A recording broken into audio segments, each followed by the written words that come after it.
Lynn, you've got the story. It's in the Telegraph.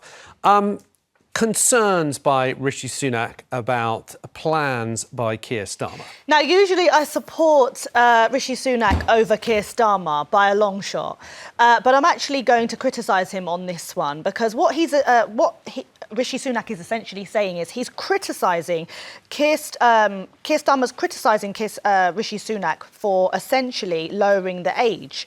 Now, he's saying that it will enrich his power if the Labour Party, Keir Starmer, lowers it to the age of 16. Yeah. But my thing is, of course it does. Why would that be a bad thing if it enriches his party to be able to obtain more votes? Isn't that what the Conservatives do when they essentially pander to the older voters? Right. Do you know what I mean? You're sort of saying this is the other... Whereas the Conservatives trying to appease older voters, exactly. Labour are trying to appease younger voters. And the plan is, of course, to lower the age from 18 to 16 to be able to vote. Do you agree with that as a principle? Now, we were talking about this earlier. In some parts I do, because at 16 you can still, work, you pay taxes, and, schooling affects you. You're about to go off and do your A-levels, you're about to go to university. That all impacts you. So it's good that they can have a say. But at the same time, the majority of 16-year-olds do not work.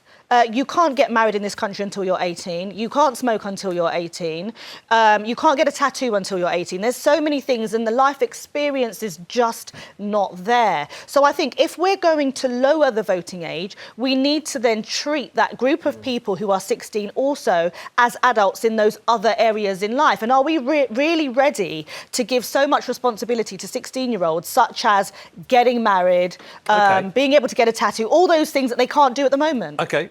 Marvyn, some people may argue that actually for 16-year-olds to choose their destiny is much more important than older people, perhaps. It's probably more important, but it's also more informed, I would suggest. Do you think so? Yeah, I think 16-year-olds Hang on, you're saying that a 16-year-old is more informed than someone who's in their 60s? I think if you're 16, you are probably consuming way more information about the world than someone who is currently 60. And I think the important part is the phasing of rights being transferred from when you are a child into an adult. I don't think you should do an immediate switch to all the things that you mentioned, but we could be looking at some of the things that they can be doing. The second you pay tax in this country, really, that's permission for you to have voting rights. And taxation I think the fact, without representation. Yes, and I think that becomes truly problematic. This discussion of if you pay tax or if you're working, OK, so what about the pensioner who no longer pays tax? I know many do pay tax on their pension. But they have paid tax.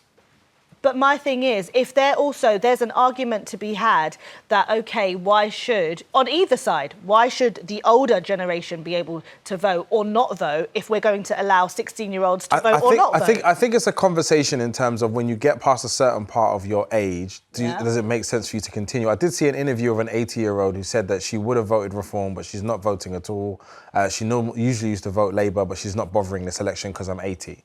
And I thought that was just a very interesting perspective from her point of view. And I can see it comes to a point of where the amount of Tory voters that are over the age of retirement age who are shaping the country and respectfully for a future that they're not going to be able to contribute to feels slightly discerning. But I still feel the answer isn't to cut off both. No, I'm just saying they're not going to contribute much more to it. But I do believe very carefully before you write off a generation of that's wonderful what it sounds citizens. like. But it does make me feel like if you're 16, having a part contribution to society, and I think voting is a great way to start. We need people to continue voting. I believe that the amount of people who are voting every year is reducing year on year, and it becomes more of a problem. Yeah, I suppose we had Rishi Sunak talk about this young people contributing to society.